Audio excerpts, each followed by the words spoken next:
Bienvenue mes amis, je suis toujours content de vous recevoir dans une de mes demeures qui ne m'appartiennent pas, mais qui me sont confiées. Alors, aujourd'hui, on va s'attarder sur des paroles qui nous font du bien. Et la première que je vais vous commenter est celle qui nous est proposée. Elle est tirée du livre de la sagesse. Et elle dit ceci. Le Seigneur m'a fait pour lui au commencement de son action avant ses œuvres les plus anciennes. Alors ça veut dire, il n'y avait rien et il m'a fait, il m'a accompli. Remarquez, ce n'est pas nécessairement la théologie du Nouveau Testament, c'est la théologie de l'Ancien Testament. Avant les siècles, j'ai été fondé, dès le commencement, avant l'apparition de la terre. Alors, dans le fond, ce qu'il veut surtout nous parler, c'est qu'il y a quelque chose qui préside à l'apparition de ce que nous connaissons.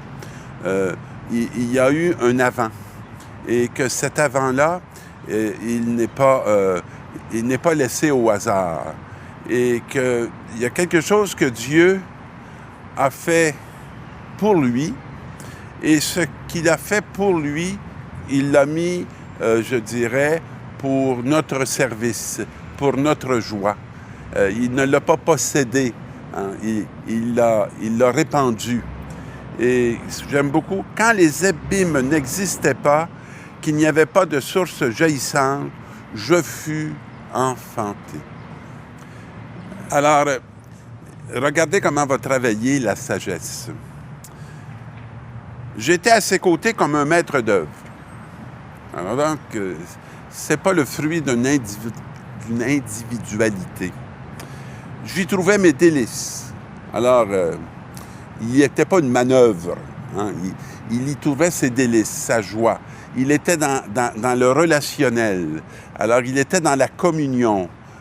S'accomplissait quelque chose de grand qui était voulu par Dieu, et Dieu l'associait à cette grandeur. Jouant devant lui tout instant. Il ne s'est pas épuisé. Il s'est amusé. Ça serait une très belle façon de méditer sur le travail, sur l'œuvre de création qui nous est confiée à nous. Est-ce qu'on le fait sous la terreur? Est-ce qu'on le fait sous le fardeau? Est-ce qu'on le fait sous le poids? Ou est-ce qu'on le fait dans la joie, s'amusant, jouant sur toute la terre et trouvant mes délices avec les fils des hommes?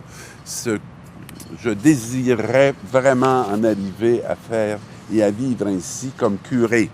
Comme curé parce que des fois, je ne suis pas en train de m'amuser, mais il me semble que lorsque je ne m'amuse pas, c'est que je suis en dehors de Dieu. Et que lorsque je ne trouve pas tous mes délices avec les humains qui me sont confiés, je ne suis pas en train d'être en rapport avec mes frères et avec mes sœurs comme Dieu m'invite à le faire. Dans la deuxième, Dieu a donc fait de nous des justes par la foi. Il y a comme deux façons d'être juste. Si ce n'est pas par la foi, ça va être par la loi. Et là, on va essayer d'être conforme à tout ce que la loi peut nous demander. Et de fait, la loi, elle va nous révéler une chose, c'est qu'on n'est pas juste. Je trouve que dans la commission Charbonneau, on a vu qu'il y a beaucoup de choses qui ne l'étaient pas. Il y avait des gens illustres, des personnes de grande formation. Puis on a même été scandalisés.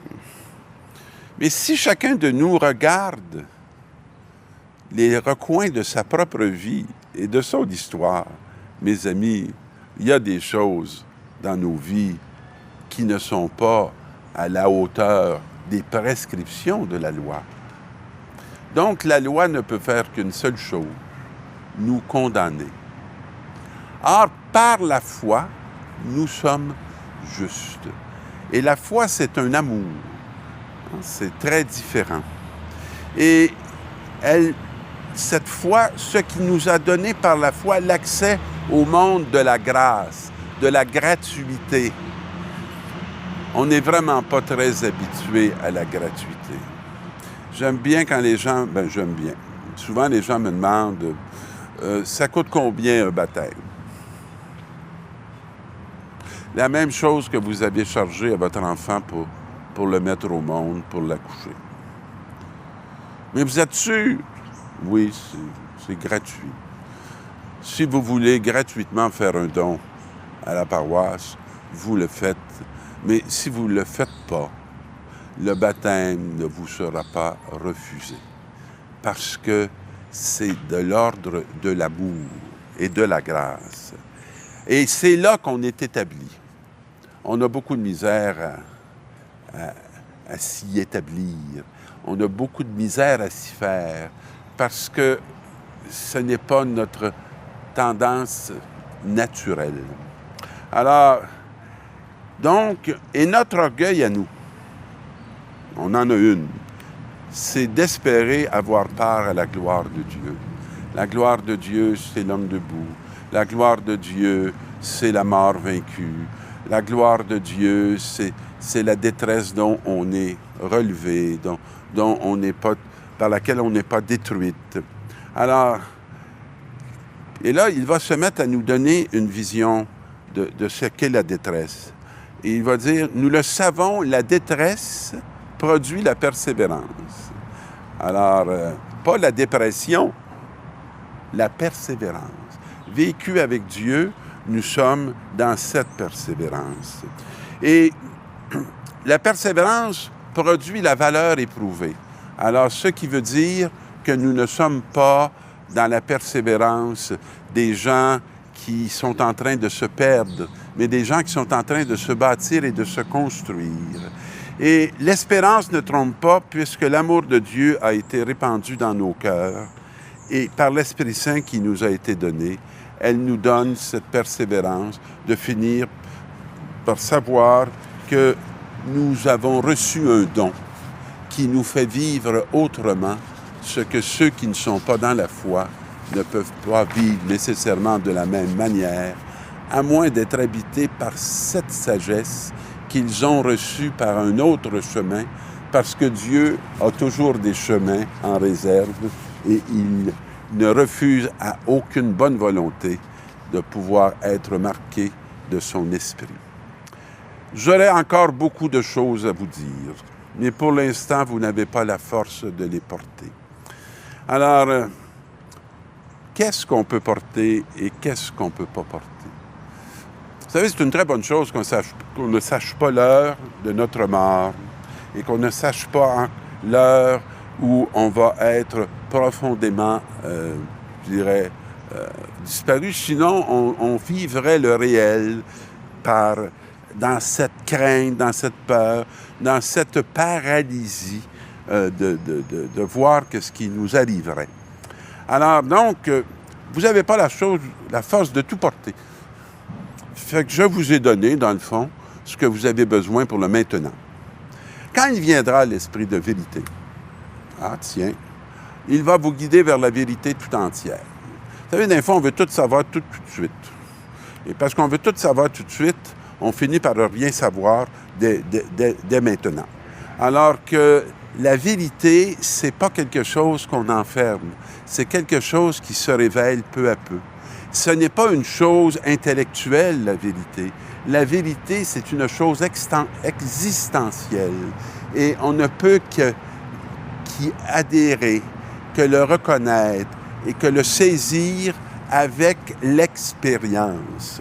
Alors, en effet, ce qu'il dira ne viendra pas de vous, de lui-même, mais il va venir et il va vous faire vous souvenir de tout ce que je vous ai dit. C'est extraordinaire de savoir qu'on est habité par une parole, pas n'importe laquelle, celle du Fils qui nous est révélée dans l'Esprit, et que lorsqu'on va en avoir besoin, elle va ressurgir. Et nous en souvenant, nous pourrons passer à travers des réalités dans lesquelles nous aurions pu être détruits, mais nous allons passer à travers et nous allons nous mettre debout là où beaucoup de nos frères et de nos sœurs sont démolis. Pas pour leur dire que nous sommes plus fins qu'eux, mais pour leur partager notre expérience, pour qu'eux aussi puissent se mettre debout là où ils n'avaient pas reconnu ni entendu l'Esprit qui les habite.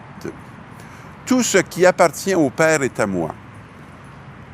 Un Père qui ne possède rien, qui partage tout avec le Fils. Voilà pourquoi je vous ai dit, il reprend ce qu'il vient de moi pour vous le faire connaître.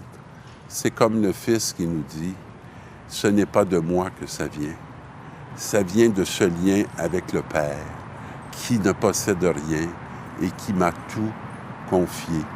Et moi, je vous confie ce tout par le don de mon esprit pour que vous soyez dans la même communion du Père, du Fils et du Saint-Esprit. Bonne semaine avec la Trinité, mes amis.